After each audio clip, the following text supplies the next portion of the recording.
สบายดีข้าพเจ้าครูเซงฮัสสวรรค์แฮมนีมื้อนี้รายการซูเปอร์เบรนติงซักเซสบทที่6ขอมาแบ่งปันข้อมูลเกี่ยวกับวิธีเพิ่มพลังแห่งความรักหรือภาษาอังกฤษทั้งว่า The Positive Thinking of Love ท่านผู้ฟังที่เคารพถ้าพวกเราอยากประสบผลสำเร็จในความรักและมีความสุขแล้วการเลือกคู่ครองการเลือกคนรักการเลือกเพื่อนร่วมงานและการเลือกคู่ร่วมธุรกิจนั่นแม่นสำคัญยิ่ง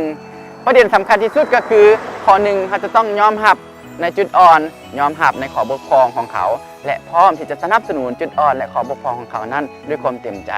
หมายความว่าไหนหมายความว่าเราต้องพยายามบ่จำเป็นต้องไปเปลี่ยนแปลงนิสัยหรือพฤติกรรมของเขาข้าพเจ้าขอย้ำอีกครั้งเราบ่จำเป็นต้องพยายามไปเปลี่ยนแปลงหรือพฤติกรรมของเขาให้เป็นไปตามความต้องการของเขาเพราะจะให้เราทุกข์ใจจะให้เราเศร้าใจและในที่สุดจะให้ความหักประสบความล้มเหลวหรือเลิกลากันไปนั่นเองยิ่งไปกว่านั้นเราควรสนับสนุนย่องยอสรรเสริญแต่จุดดีและจุดแข็งของเขาบ่ควรไปแตะต้องจุดอ่อนและบ่ควรไปเว้าจุดอ่อนของเขาเด็ดขาดยกตัวอย่างเช่นถ้าว่าเราแต่งงานมีสามีเป็นคนที่นอนตื่นสวย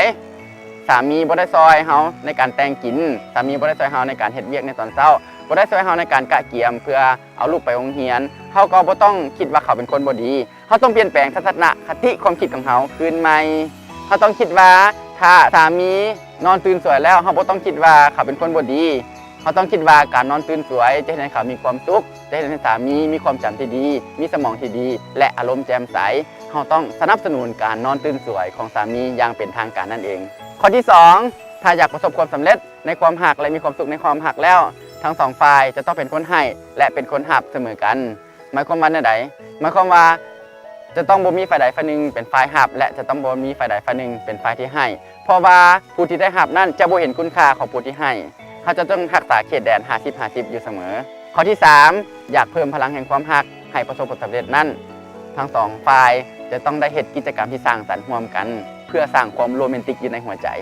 ยกตัวอย่างเช่นไปเบิ่งหนัง1เดือนต่อ1ครั้งร่วมกันไปกินข้าวป่าสามัคคีร่วมกันหรือว่าไปสวนสตรอเบอรี่หรือสวนดอกไม้เพื่อสัมผัสธรรมชาติร่วมกันหรือว่าไปท่องเที่ยวภายในและต่างประเทศร่วมกันเพื่อค้นหาสิ่งใหม่ๆที่ดีๆซึ่งกันและกันเสมอนี่คือเคล็ดลับแห่งการเพิ่มพลังแห่งความรักข้าพเจ้าขอทบทวนคืนข้อที่1ก็คือเราจะต้องยอมรับจุดอ่อนและจุดบกพร่องและสนับสนุนจุดอ่อนและจุดบกพร่องของเขาอยู่เสมอเขาบ่จำเป็นต้องพยายามไปเปลี่ยนแปลงนิสัยหรือพฤติกรรมของเขาให้เป็นไปตามความต้องการของเขาข้อที่2ทั้งสองฝ่ายจะต้องเป็นคนให้และเป็นคนรับเท่าเทียมกันข้อที่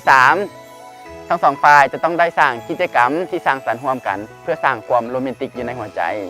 นี่คือเคล็ดลับวิธีเพิ่มพลังแห่งความรักข้าพเจ้าครูเซงฮัสสวรรค์แฮมนีและสถาบันชิชิดะขอแบ่งปันข้อมูลที่ดีๆให้พวกทานอยู่เสมอขอขอบใจ